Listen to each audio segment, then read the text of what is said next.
It's 1130 horsepower. Yep. Blown Wagner motor. Yep. The motor's 50K.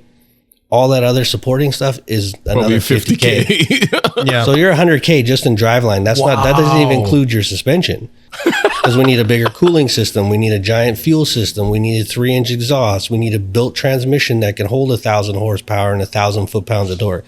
We need a built drive shaft. We need a built rear end. We need billet yokes. So you need a suspension and a chassis now that can hold it. Because you go put all that stuff in a stock chassis, the thing's going to be a noodle. Yeah. It's going to be horrible. Yeah.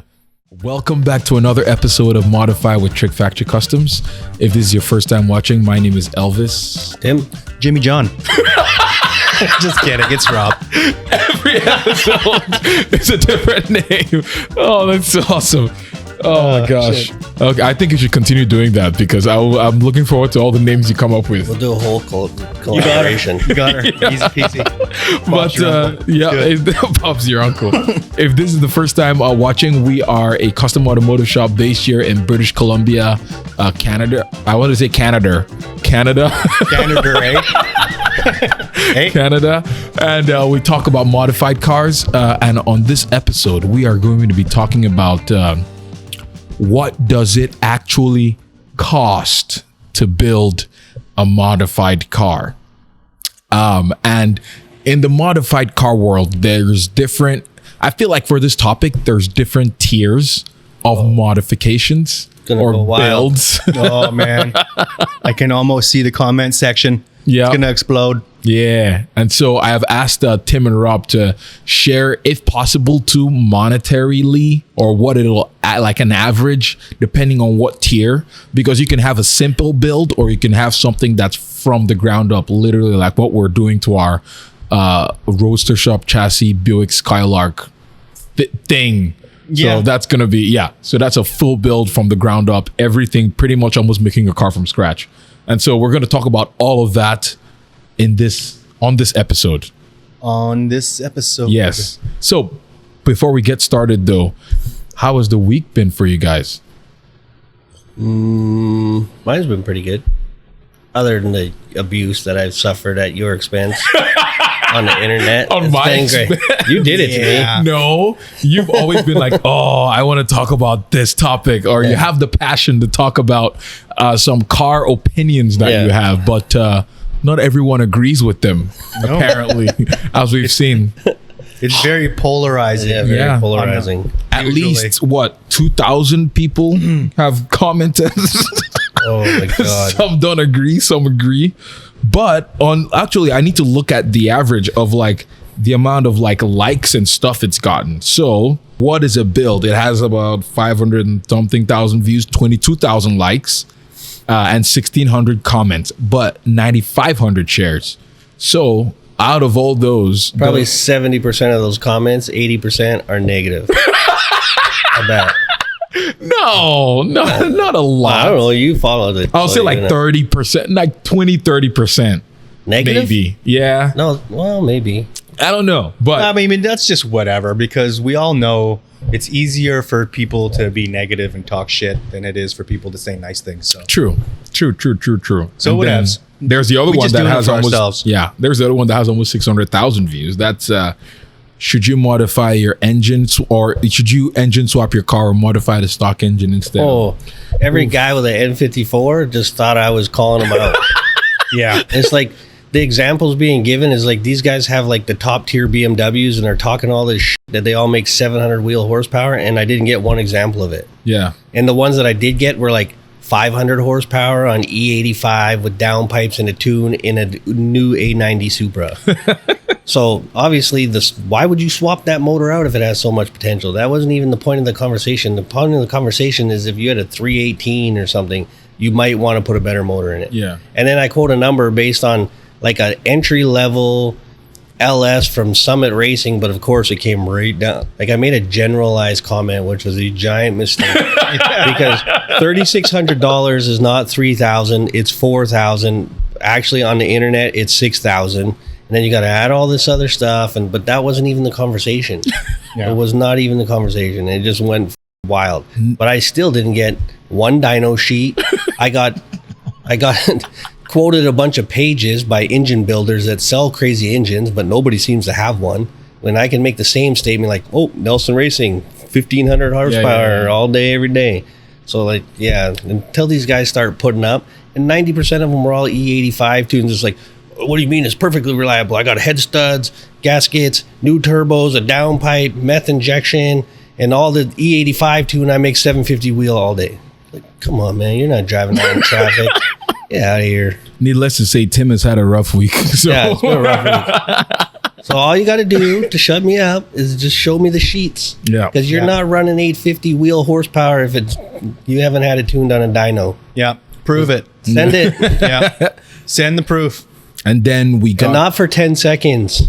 Yeah. Oh, yeah, true. That's also another thing. Making that much horsepower and having that much horsepower, two completely different things. Yeah. Completely different things. Awesome. Yeah, we talk about that stuff pretty in depth during our podcast conversations, but a lot of people take it out of context. Because Elvis puts it out of context. I can't put the whole video on Instagram on like a reel. I have to like put just a snippet of it.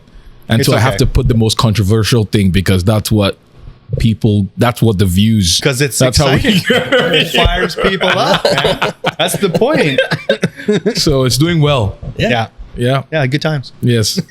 I'm just glad that I don't have that phone blowing know, up right? in my pocket. I love watching the comments because then it goes off from there and people get in their own little infighting and it goes on for like, some of the comments are epic.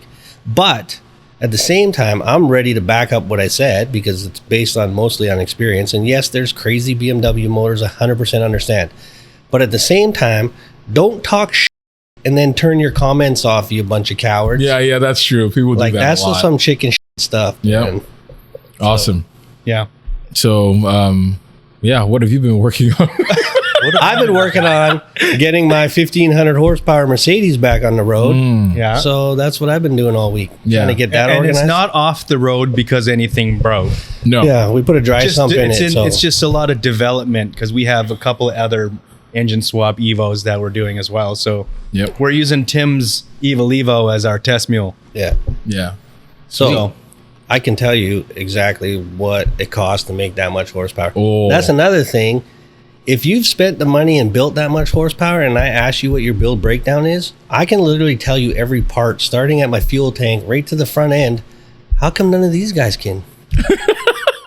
Like, True. I can tell you the name brand, how much it costs, why I needed it, but none of these guys. It's just a super simple. Just put a tune in it. When we talk about these kinds of things, like we live in Canada and E85 here is not that readily available. No. Like you can get it, but it's And not, the it's not conversation as was about- available. Was about reliability. So yes, you can put meth injection in E85, but that's not a car you're driving every single day. Yeah. They don't even do it there. They basically go to the track, drain their tank, put E85 in, change their tune, do 2 passes, and then head home. Yep. It's not near as common as everybody seems to think it is. Not here for sure. Yeah, definitely not here. And I think a lot of like our own perspective and a lot of where we come from a lot is like trying to build things that are going to be reliable, and not, leave you stranded. And like, so we're always like, we're given this information. We're talking about these things based on our experience. And we know from that and what our customers demand from this whole, thing. So responding saying, other than 4 head gaskets, my car's been mint. Yeah. And it's like, okay, that's cool. I mean, you could totally do that, but it's not. That's what you want it's to not do a on good your time. weekends? Go ahead. Yeah, it's not a good time. Awesome. Rob, what's been going on in the fabrication week? That's a good question. I kind of been bouncing all over the place this week.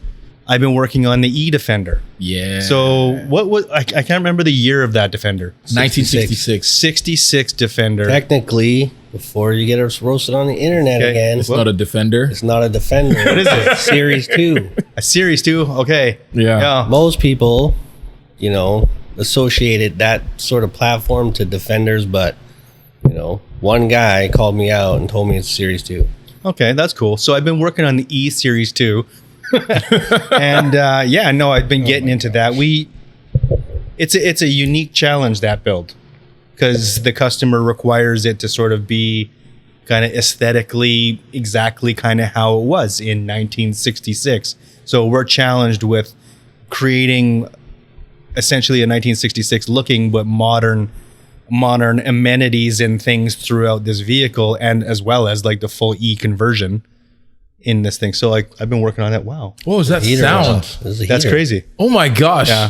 Yeah. You guys might not be able to hear it, but Oh, the they're heater just gonna turned hear off, it and so in it's the like, video. kinda like, whoa, what's They that? will. It's so quiet and Anyways. nice now.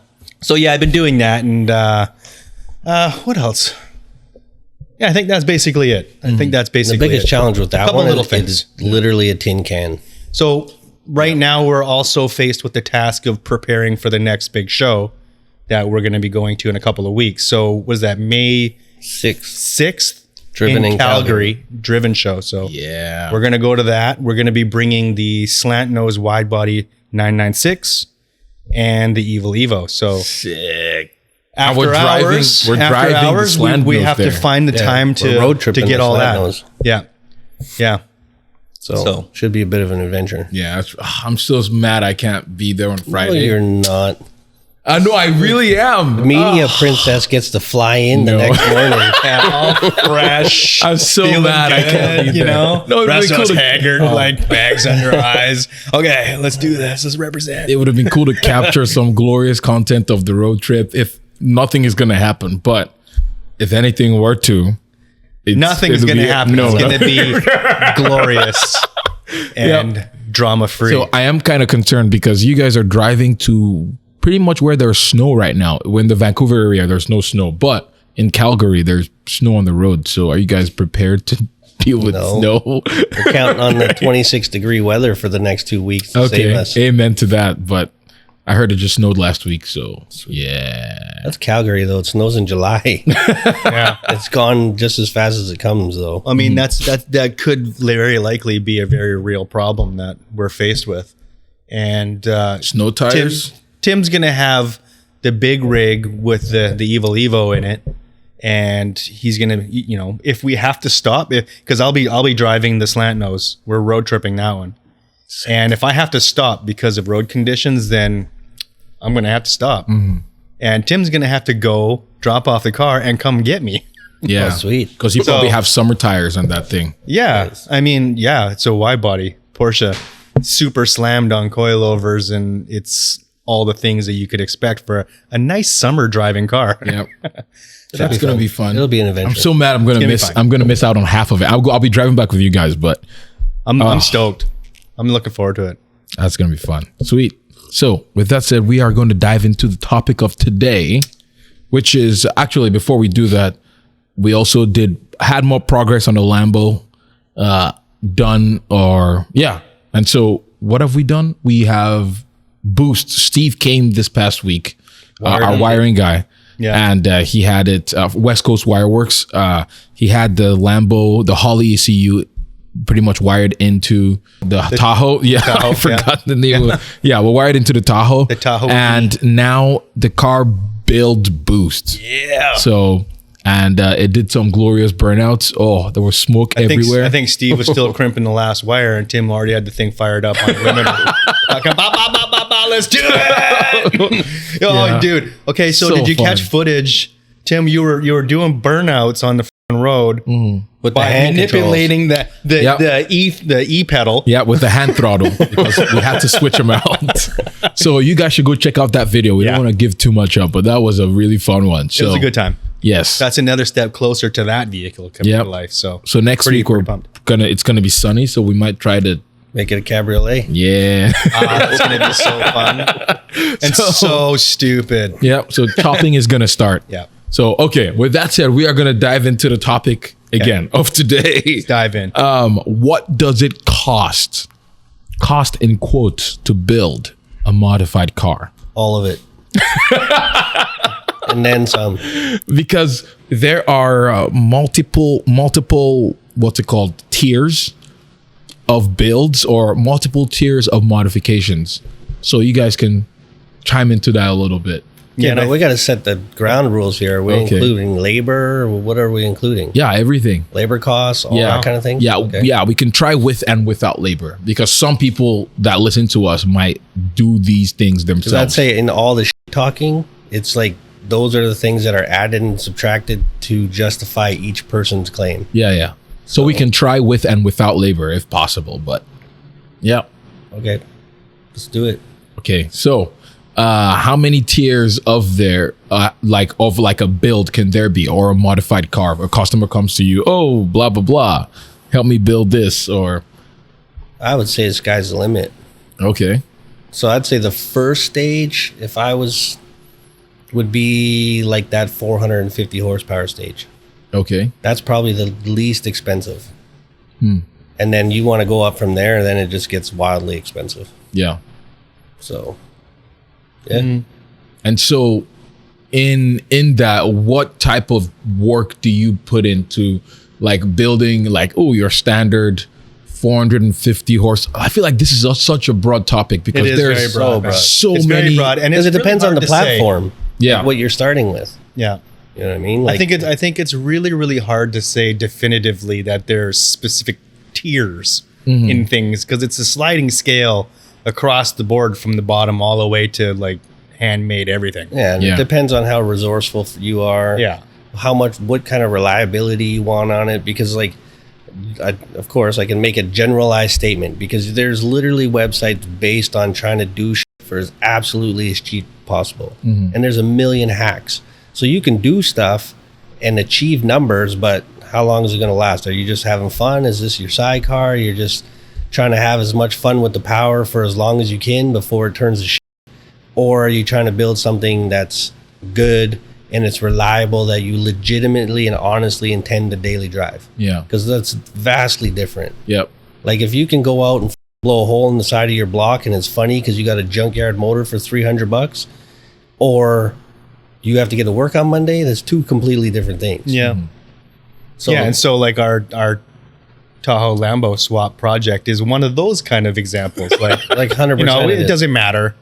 But like the Evil Evo has, you know, a 6.2 liter, 6.6. It's got a 408 stroker in it. Okay, so yeah, I mean, and it's a fully built, you know, Texas speed engine with all the everything that you could possibly hope for, And it's built to take abuse. right? I mean, it's a different thing altogether. It costs a small fortune, but it's built to last. Yeah. So a customer brings a car to you, and it's a car that I'm gonna guess maybe it's on a stock powertrain. I'm gonna say from the 70s, and they're like, I just want something that I can reliably drive. And a base model LS swap that we would do in the shop is probably 15 to 20 grand. Yeah, With Canadian labor. dollars. Yeah. Oh, with Maybe labor so. included. Yeah, Yeah, because it's Okay. not a hard process. Like fitting it in those cars is pretty straightforward. that's like a basic LS3 kind of package, you know.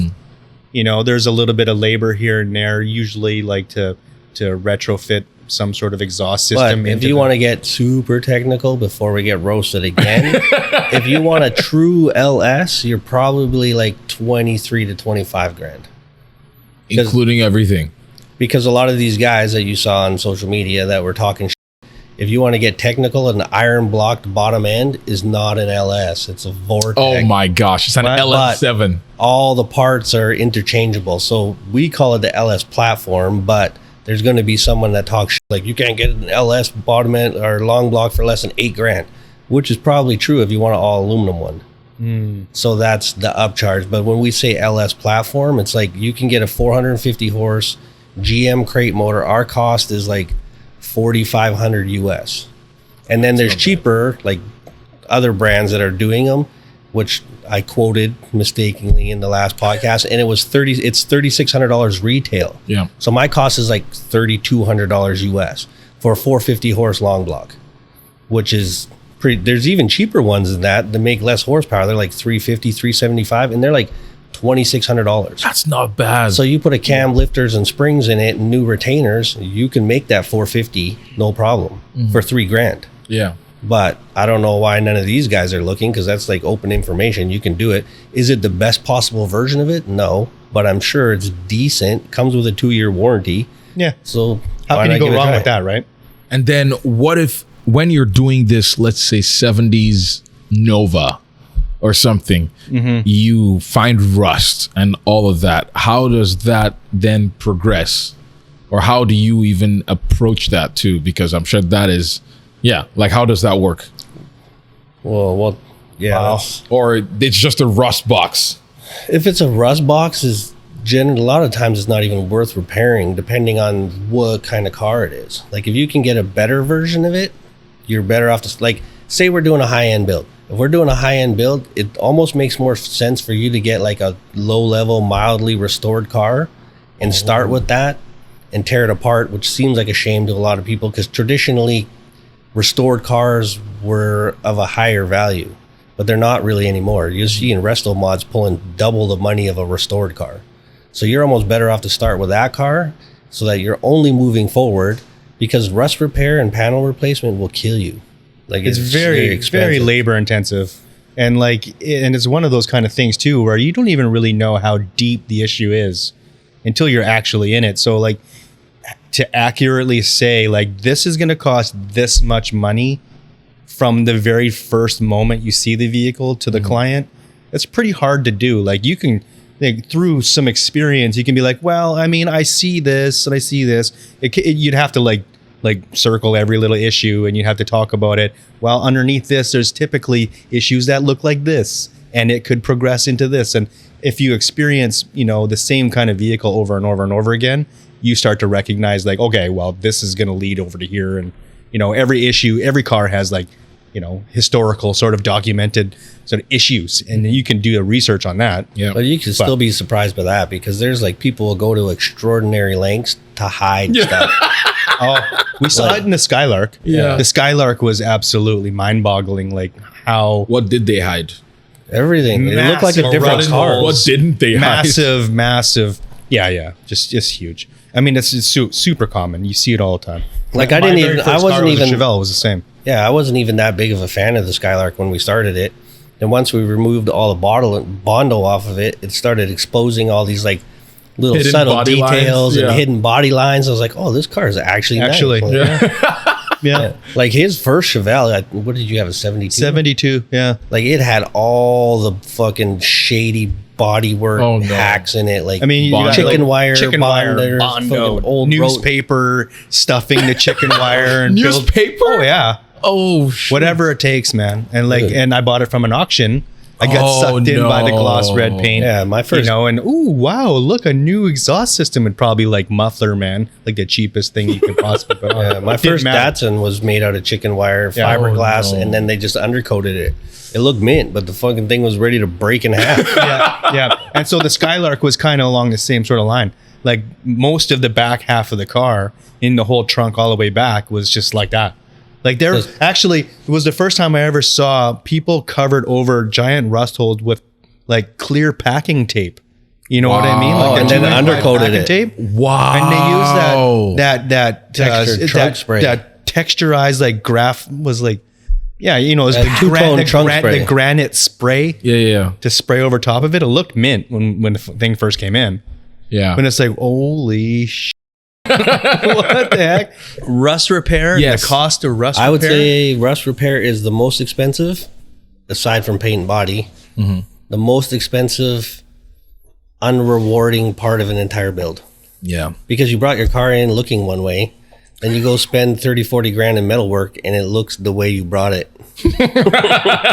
Yeah, and then like rust repair just gets you to a point where you're in bare metal. Like now you have paint and body to go on top of that.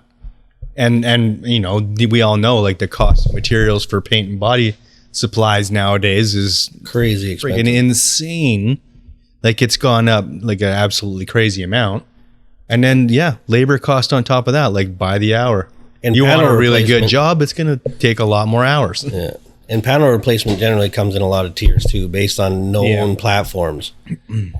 So it's like you could have a 69 Camaro as an example. There's a panel for $300, and then there's a panel for $1,200. Oh, the $1,200 panel, in our experience, is always going to be better. Yeah. Like and see, always. these are just sort of like Rough numbers. Rough numbers. Okay, you could get some crazy. Like we did a Charger back in the day before it was a popular thing to do, and like a quarter panel for it was like $3,000, and that was like 15 years ago.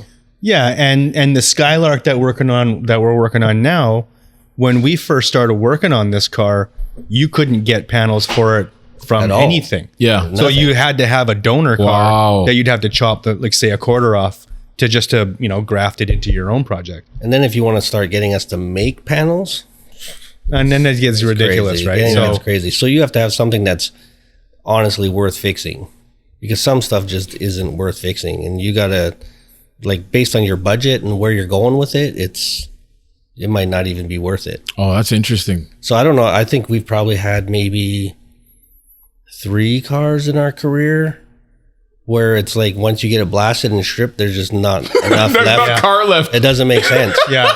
Yeah. Then you have the hard conversation with that client. You're like, actually, your project car here, there's not much left. It's not worth doing. You should find a better example. And like, And then they just leave. they usually get like, they're super upset, like they're bent out of shape about it. And they're like, oh, blah, blah. And you're like, well, I didn't do this to this car. No, this is like, how this it is came. just how it is. Yeah. Sorry. Yeah. And then if you're doing like one-off custom stuff, which is the most exciting part of it. So, I think so. Yes. I think a customer comes, like, we have quite a few now. We have, there's a wide body, not like, I mean, it's kind of like custom one-off, but not really. It's like a RSR conversion that we're doing and all of that stuff. Yeah. So like, how do you price stuff based on just an estimate, or do you just give them an out of, like, just like, okay, it's going to cost this much to do this? Well, some stuff like that where it's like you can see the parts, you can kind of get a feel for how long it's going to take to install them. But other things where you're trying to get, like, that was a clean car when it came. Yeah. Like, they went out and intentionally bought a clean car, so we're not having to do any rust repair or anything like that. So then we can see the quality of the parts that they're trying to install, so we can give a rust estimate on how long it should take. Yeah. But something like the Skylark has never been done before. Nobody else has done it before, so Yeah. it's kind of just time and materials. Yeah. You can kind of get close how long you think you suspect it's going to take, but it always takes longer. Yeah.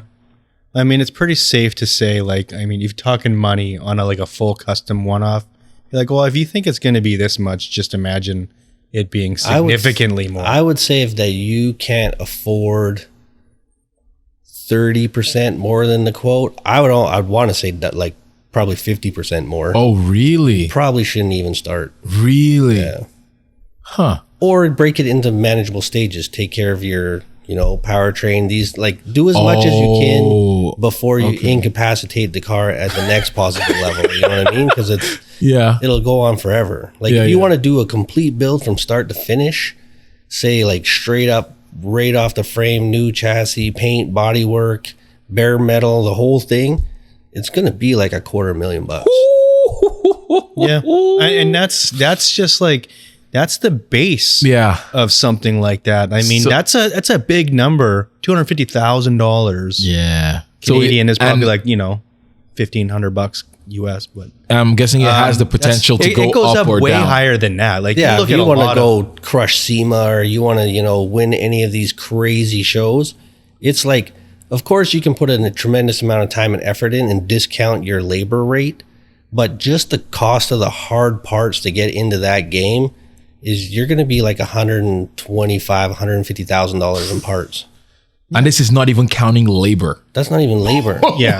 But I mean, this stuff is so common now. You look at it, everybody has, like some kind of blown LS or some kind of built motor that's going to be between, like, to get one dressed where you're going to make an impression, probably minimum $30,000. Yeah. Then you need all the supporting pieces if you want to make it reliable. So now you need a built trans, and then you need driveline, you need a built rear end, you need brakes to make the thing stop, you need suspension, interior, like, it just, all those things, like, just to make, okay, we have one in the shop right now. It's 1,130 horsepower. Yep. Blown Wagner motor. Yep.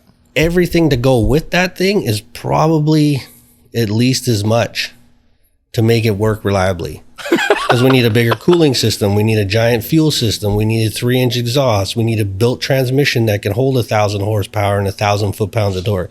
We need a built drive shaft. We need a built rear end. We need billet yokes. We need all this stuff. So it's like the motor's $50K. All that other supporting stuff is another $50K. Yeah. So you're $100K just in driveline. That doesn't even include your suspension. So you need a suspension and a chassis now that can hold it. Because you go put all that stuff in a stock chassis, the thing's going to be a noodle. Yeah. It's going to be horrible. Yeah. So then you got a roaster shop chassis because it's the best that you can get right now.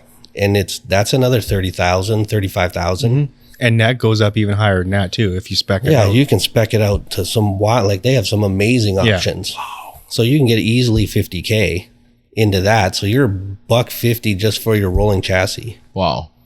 But again, this depends. I mean, this is at the top end. Yeah. Like, this is top end. Like this depends. But I mean, this is what everybody defaults to when they start talking about this stuff. They never go in the middle. They're always like the top end of the spectrum. It's the same as our conversation about how everybody's like right away to the A90 or the top end BMWs, which you wouldn't be swapping anyways. So it doesn't even make sense. So like when we're doing these numbers, like you can of course do it cheaper, like 100%. You could build a really nice car for 50 grand. Yeah. But you're not going to win any shows with it. Like you could do a base model LS crate motor, beef up a couple little things to hold the 500 horsepower reliably, cooling system, and a nice paint job. You're still 60 grand. Yeah. You can't go from bare metal to paint for less than 25,000. Of course, there's guys that can do it, but me as a shop, we can't afford to do it because this thing might come back 10 times. Yeah. And you want to just do it one and done, and that's it. You never want. And the reality of it is, like, if you do a good job and your customers do like you, they're going to be around for a long time. So it's not like the car is just going to disappear like a Honda Civic. You're going to keep seeing Kermac collision. Like, this guy's going to have this car for 10, 15 years. Yeah. Yep. Yeah, we have examples of it all the time. I'm like, the Chevelle that we built, like all the cars that we've ever done. They'll go through a couple of different, ownerships, and we'll still be dealing with the same car. The car will keep coming back. Cool. Yeah. So I don't even know. I don't think there's that many cars that are truly gone. No, I wouldn't say so. Every car we've ever built, we still know where it is. We still get to touch it, and it might change hands a couple times, but it's, if they're happy with your work. But at the same time, they're happy because your shit's not falling apart. And you put a quality paint job on it. That will last 10, 15, 20 years if treated properly. Like it's... Yeah. So that's the only way we can do it. Yeah. So yes, there's $2,500 paint jobs. There's $5,000 paint jobs. There's $500 Mako paint jobs. There's $500. Is there actually? Yeah. Wow. Well, not at TrickFactory. Not anymore. I don't even think you can get one here at Mako for $500 anymore. No more. You can't even buy the primer.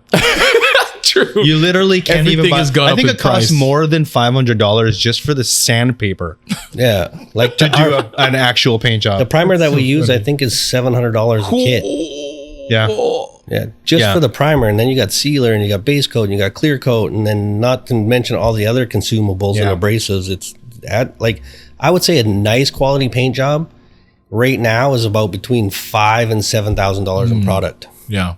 Dang, that's in product too. Yeah. Not even.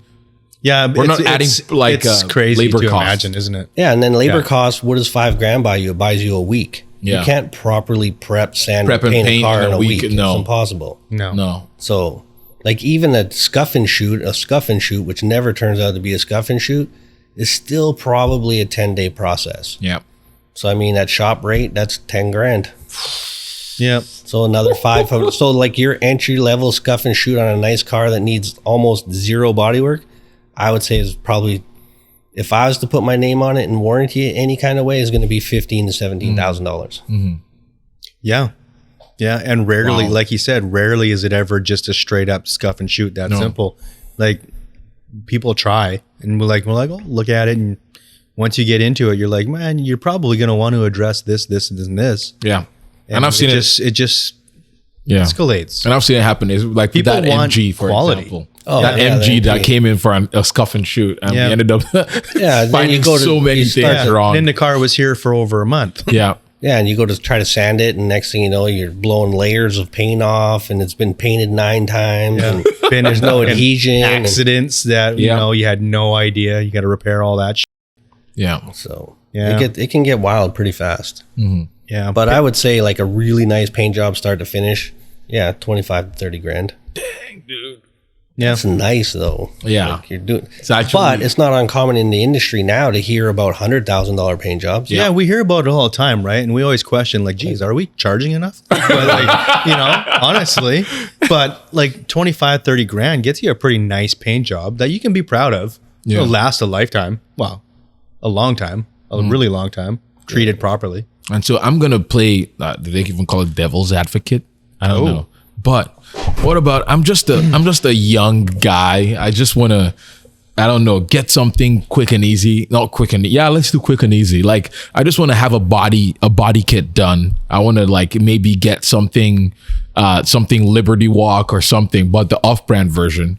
And all of that bolted together, like it should be easy. Like that doesn't sound hard, right? You just bolted on what's Like it you called? see it all the time. They're just screwed on. Yeah, paint it, and that's it. With like $100 paint or like $200 paint from Yeah, Harbor you can Freight. do that. You can totally do it, do no that. problem. Yeah, It'll do it look all like day long. It'll look like hell, Yeah. yeah, and it comes down to what you want out of your car. Because you can blow a bunch of screws into it, and like we see it all the time: drywall screws, self tappers, just straight Double-sided into sheet tape. metal. But if you think about what like modern cars are, 20 gauge, 18 gauge. That's how much or grip you have thinner on your even. screw. It's almost nothing. yeah. So you go pounding your car down the road for 3 months and the thing's hanging apart, off, it's yeah. falling apart, and all this type of stuff. And it's like, if you're okay with that, then go ahead and do it. yeah, Yeah, but we won't do that. no, Yeah, we can't do it. no, No. And then the amount of time you put into making the thing stay on your car properly and look proper is huge. yeah, A lot of times it's not even worth it. Yeah. I think we touched on that subject matter before about like cheap body kit or the knockoffs versus quality, authentic ones. yeah, Especially wide bodies are like a crazy example because you can't roll a wide body kit the way they come. How do you mean? They have no inner fenders. So you're either going to be filling your over fenders full of rocks and dirt and grime. And then same as the side skirts, same things. If you don't, like, we spend a tremendous amount of time just closing in the side skirts on my Porsche so it doesn't fill full of rocks. Yeah. Or hang up on stuff and like doing all that kind of stuff and weatherproofing and making it behave so that you can daily drive it is just a huge amount of time that's not accounted for. Like most of these kits are made for either Japan, which I can attest Doesn't to. They really have get snow. they have amazing roads and they're amazingly clean. And then California, Oh yeah, that's Yeah. true. Yeah. like that's where most of it comes from. But try to drive that stuff anywhere else, even especially in the wintertime, you'll see cars with kits hanging off them all the time. Takes one day in the snow and it's done. Like, Yeah, but the amount of time and effort that goes into it is crazy. Like it's super labor intensive, and 90% of that stuff, I don't think we've had maybe 2 people ever commit to what it takes to actually install one of those properly. yeah. Because the labor cost is equal or greater than the kit The cost. cost, yes, Yeah. More often than not, way like significantly greater. So when you buy those good quality kits, a lot of it is what you're paying for is it comes with a way in which to mount it. yeah. Whereas the rest of them are just generic, like here, figure it out on your own. Yeah, and then and you're even some of those really high end kits, they're sometimes even incomplete as well. Like Yeah. Some of them are not great. we take it to another place, like another level, and a lot of it is based on because where we live, like he said, like it's we want to Salt. close it in, make sure there's no Rain. dirt, moisture and shit getting in behind things where you don't want it. It makes the driving experience better. It makes So much better. makes the durability of the end product last longer, and you just end up loving your car instead of hating it instantly. Well, the slant nose is a perfect example. We put all that time and effort into it, and we're 2 weeks away from road tripping it for 10 hours. And like, if we can't do that, I said right in front of everybody, I was like, if we can't do this with this, I'm selling it as soon as we get back. Yeah. Because that's not what I wanted. It's not what I built. But it took a lot of time to get it to this point that it's almost OEM sort of, like you should be able to drive it all day, every day. Yeah, and it should not come at the cost of making it worse. Yeah, it's crazy. So And then like you started talking about like the cost of like these builds, like all the different sort of levels of build and all that. And like, that's a big part of it. That is a huge part of it. If you say tier 1 is like just basic bolted on, the next tiers or levels would be like, okay, close it all in. weatherproof it, do all these things. And like, yeah, that comes at an extra cost, material cost and time spent. So if you call us and you ask us what we charge, and it might be 3 times more than the other guy, you got to ask them what the difference, like what are they providing for that amount of money? Why is that? Like, what are you providing? Like, because we get it all the time. Like, it's like, oh, well, they'll come here and ask me, oh, this guy said he'd do it for 800. It's like, well, you better get back there before he changes his mind. Yeah. Well, I mean, and you say that based on like your character assessment on who they are. You're like, oh God, if that's what you're chasing, if bare minimum cost spent is your goal, then maybe you should go see that other guy. Yeah. Like, maybe we're not the people for you. Sorry. But like, that's just how it is. Yeah. That's because good. we're just never going to do that. Yeah. And so, yeah, sometimes we're 3 times more money But than the next guy. it's worth it. But I can say, again, without bullshit at all, we've never had a single client in our 20 plus years ever bitch about the results that we've given them. They've always been overjoyed and Pretty ecstatic. awesome. Yeah. So sometimes the bill hurts and they might be grumpy at you for a couple days, but they always come back. Or at the very least, they might go try somebody else that was maybe less expensive. And still come And back. they still come back. And they come back. Like, oh. Yeah, So with a newfound appreciation as to why. there can be a learning curve to some of our customers, but they always come back. Because if it's not just that, it's like the runaround, or they'll give you that price to get you in the door and then start upcharging you, and it just whereas I would rather tell you at the front end, like, hey, this could end up costing this much. At least then you're prepared. It's never more. Like, I don't think it's ever been more. Like, I generally try to start with the worst case scenario, so you're not catching anybody off guard. Yeah, and sometimes that worst case scenario, like you said, is never more. Sometimes that bites us in the ass because we like to like stand by like the kind of like that moral code of like, oh, well, we said it was going to be this much, and then at the end of the day, we end up going home with our pockets empty. But that's just what it is, and that's what it was for like years and years and years during the growth of this. And that's why we can talk about certain things like this with the experience that we've gone through. Yeah. And we still give up a lot just because we want to do cool stuff. Yeah. So like All the time. you hear a lot of other shops where you consider you're donating to the project. Yeah. Because there's a lot of stuff that's super tedious, and even I feel bad about charging for it. So a lot of times you'll charge for what it should have took, not for what it actually took. Wow. So you charge based on like the best case scenario, not the worst. That's crazy. Yeah. And then we get into like projects like this Skylark or anything that's like super like ground up. Like it took me a week to flush the front windshield in that car. That's a lot of hours, man. Yeah. It took me that yeah. long to do that. And that's like crazy. If you think about, okay, our shop rate is, it's pretty high. It's reasonable. But like if I said, okay, it's this many hours at this rate, it's cost this much money to do that. That's crazy. Like so what? we might be like, okay, well, let's eat a little bit on that. And maybe we'll make it up on the next thing in the same build. Like we start talking about, okay, now it's over the cost of the full build. Yeah. Yeah, and a lot of times like you'll quote an entire project, and then there'll be individual pieces of it that will make your customer upset. Because like I can say this is going to cost, like these custom choppers are a perfect example. Be like, okay, we'll build you custom chopper. It's going to be $75,000. They're like, okay, cool. Because that's comparable to what was going on at the time in other shops. And then when you give them, say you need a draw to carry on, and you give them a bill just for like you spent 5 or 10 days just on the gas tank. And then they're just like, holy shit. The gas tank is $6,000. And it's like, if you look at it like that, then yeah, it seems super crazy. Yeah. But by the time you average out and get to the finished build, you're still on budget. But there is certain aspects of it that are not very rewarding. No. And like people love buying parts, and they love buying things because it's tactile. You can touch it, you can see it. It's whatever. Yeah, you've already justified it in your mind. But if you leave and you come back and it's like, oh, okay, you filled 4 holes and that's $4,000. Like, holy shit! Like, I get it. Like, I 100% get it. Yeah. Like, I still like it's but that's how it is. That's how it is. Like, there's nothing you can do about it. Yeah. And then at the end of it, like during the process, probably like for our customer, like while we're showing them all these crazy things that we've done where they're like big things, and then it's, what'd you guys work on this week? Oh, we flushed out the windshield.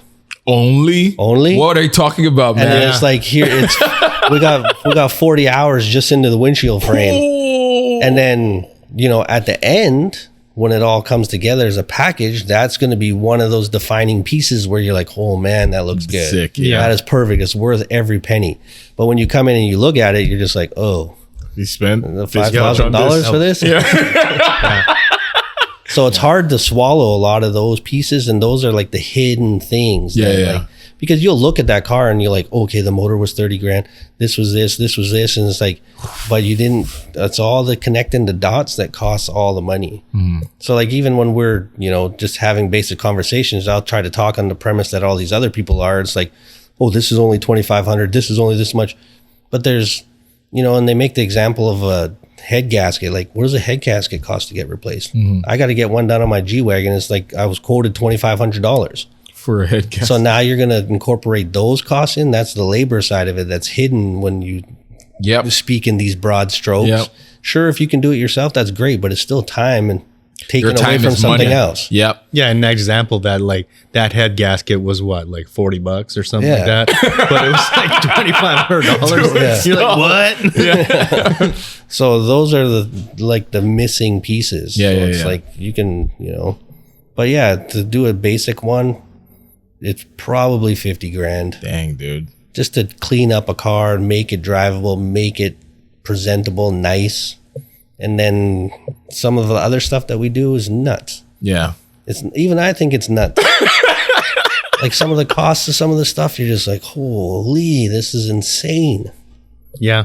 Yeah, actually, it's like, I can't afford this. But I'm doing it, so it's cool. Like, we honestly can't afford probably 75% of the stuff that we do. But fortunately, we can do it for us. And the crazy thing is, we have all the ability, we have all the tools, which is, you know, another bone of contention with all these people like, oh, you have all the shit. But we still don't have time to do it. It still just takes, no matter how much tools you have, it's still just an immense amount of time to do it. Like, it's super time consuming. And if you've never done it before, it seems like these things will do it for you, but they still don't do it for you. And it's still a huge amount of time. Sweet. There's just no shortcuts in it. No. With that said, thank you guys so much for watching. We can keep talking. We've gone over time. Don't build a car. It costs too much money. And we will see you guys next week. Let us know what you guys think. If Next week we'll talk about how to do it super cheap. Oh yeah, I think we should do both ends of the spectrum. We'll do the other end of the spectrum. Right? Okay. All right. Yeah, and so we will see you guys next week. If you like this video or podcast, give it a thumbs up or give it a 5-star rating. And bye-bye.